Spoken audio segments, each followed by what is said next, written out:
एक और मुतालबा है पाकिस्तान पीपल्स पार्टी का। मतलब अगर आपका है कि जल्दी इलेक्शन हो जाए, क्योंकि एक तासुर यह है कि नून लीग इलेक्शन से फिलहाल जल्दी इलेक्शन नहीं चाहती है, जिस किस्म की महंगाई छोड़ के गई है वो चाहती है अवाम भूल जाए, केयर टेकर के ऊपर सारा का सारा इल्जाम आ जाए। क्योंकि पीपल्स पार्टी, सिर्फ एक सवाल अगर पूरा कर लूं, पीपल्स पार्टी का ये हम इस बारे में किसी खौफ में मुब्तला नहीं है।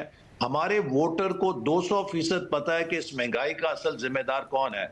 इस महंगाई का जिम्मेदार वो अनाड़ी है, वो तबाह करने वाली शख्सियत है जिसने अपनी नफरत की भेंट मुल्क को चढ़ाया, सी पैक को तबाह किया, मुल्क की मईशत को बेड़ा गर्क किया और IMF के साथ एक ऐसा मुआहदा करके गया जिसकी कीमत हमने और मुल्क ने अदा की है। तो हमारे वोटर को पता है कि हमने तो 16 महीने में उस आग को बुझाया जो इमरान खान विरसे में छोड़कर गया है। हमारे वोटर को हमारा ट्रैक रिकॉर्ड भी पता है कि 2013 से 18 में हमने किस तरह महंगाई का काबू की थी, हमने किस तरह तवानाई का बहरान हल किया था, कैसे सी पैक को चलाया था।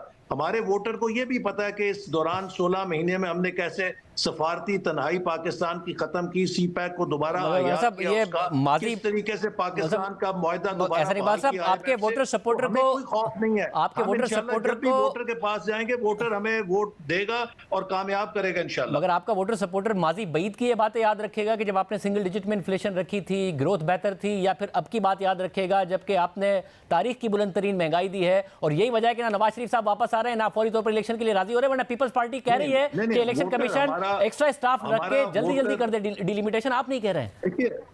नहीं, लेकिन शाहजेब आप माशाल्लाह समझदार एंकर हैं।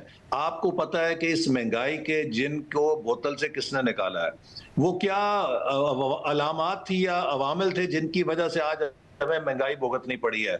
इसमें सबसे बुनियादी किरदार वो पॉलिसीज थी जो खुद शौकत तरीन साहब जो पिछली हुकूमत के वजीर खजाना थे, जो उनके पिछली हुकूमत के चेयरमैन FBR थे शब्बर जैदी साहब, हर रोज वो टीवी पर कहते थे कि हुकूमत दिवालिया हो गई है, पाकिस्तान दिवालिया हो गया है। पिछली हुकूमत के वजीर कहते थे कि शुक्र करें हमसे हुकूमत चलेगी, लगा वगरना लोगों ने हमें पत्थर मारने थे। तो बात यह कि लोगों को पता है कि इस तबाही को कौन, तीर को कमान से कौन निकाल कर गया। हमने तो 16 महीने पाकिस्तान को डिफॉल्ट होने से बचाया है, पाकिस्तान को दोबारा उसकी इंटरनेशनल जो कमिटमेंट्स थी उनके साथ उसका एतमाद बहाल किया है, पाकिस्तान को वापस हम लेकर आए हैं। और अब इसी पॉलिसी पर जो हमने बहाली का अमल शुरू किया है, इसकी कंटिन्यूटी के लिए अगर लोगों ने वोट ना दिया तो हमारा फिर वही हशर होगा जो 2018 में एक डिसरप्शन के नतीजे में हुआ था कि मुल्क तबाही की तरफ चला गया था।